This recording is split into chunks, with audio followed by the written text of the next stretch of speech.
ina mizozo zaidi ya 70 na imekuwa ikitajwa kwamba ni rekodi ambayo dunia inaweka kwa sasa. Kwa nasoma jana pia Venezuela yenyewe pia wanatunishiana na Marekani. Yeye anasema bwana watajibu. Najiandaa kuwajibu kama Marekani itaishambulia. Na sote wanaendelea kujibu. Paka sasa hivi ninavyoongea na yeye bwana Mtei, kuna ndege kubwa na meli kubwa za kivita zishaingia katika eneo la Puerto Rico. Nilikuwa naangalia leo Al Jazeera asubuhi. Maana ni kwamba kuna tension kubwa vile vile eneo kule la Caribbean, ambapo Trump amekuwa akijenga hoja kwamba anaenda kudhibiti ushawishi wa Nicolas Maduro kwa lengo la kuhakikisha kwamba aendelezi usambazaji wa madawa ya kulevya. Kwa sababu hoja ambayo anajenga Trump ni kwamba nchi ya Venezuela imekuwa ikisambaza madawa ya kulevya kuna nchi za Caribbean. Maana na Marekani wamekuwa wakiathirika na hayo madawa.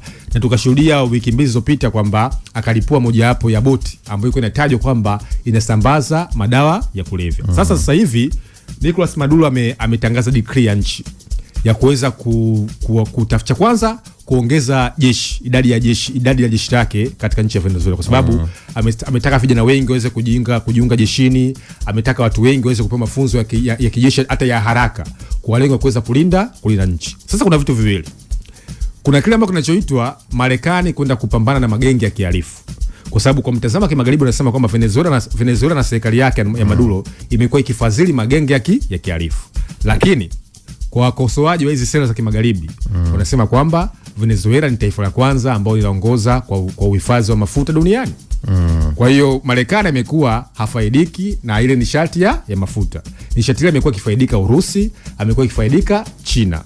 Na moja ya sera ya Marekani ambayo inaitwa Monroe Doctrine ambayo ilipitishwa mwaka 1876 inasema kwamba maslahi yote ya Marekani ambayo yatakuwa hayazingatiwi katika ukanda wa Caribbean, ambao maslahi yao yatakuwa yanazingatiwa na nchi nyingine, lazima tuchukue jeshi tukayalinde maslahi hayo hapo.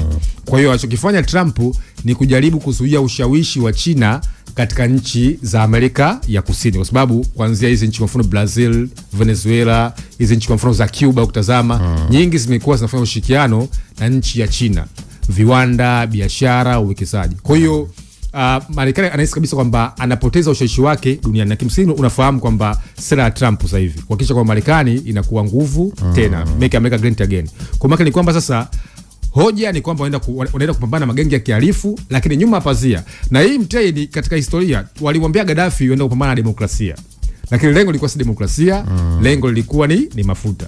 Walimwambia Patrice Lumumba kwamba wewe wafuate haki za binadamu, lakini lengo lilikuwa ni madini ya Kongo. Kwa hiyo kuna historia wamekuwa wakitaja sababu za kidemokrasia, haki za binadamu, magenge, lakini nyuma ya pazia wanataka. Na kimsingi ni kwamba hakuna hapa duniani mtu ambaye anatoa jeshi lake kwenda kwenye nchi nyingine kwa lengo la kulinda haki. Nini Venezuela sasa?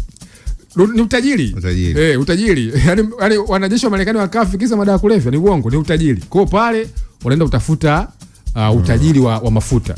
Venezuela ndio taifa la kwanza ambalo inatajwa na uhifadhi mkubwa wa mafuta. Na kimsingi shoko na mafuta maana wewe una gesi. Sawa Sasa Venezuela tangu ameondoka Hugo Chavez kule Venezuela akaingia Maduro mwaka 2013. Maduro amekuwa na mtazamo mkali sana.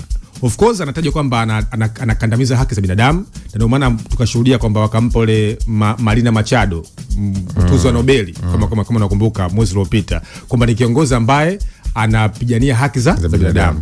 Sasa hizi haki za binadamu zinatafsiriwa vipi? Yaani kwa nini sisi value zetu kama nchi mje mtupenye tafsiri yenu? Wanachokijenga hizo wakina Maduro na wenzake. Kwa sasa kwa kweli dunia hii nao ni mzozo mwingine ukiutazama, ambao sasa unataka kuchukua nafasi kubwa duniani. Tunazungumza Ukraine, Palestina, Kongo, Sudan.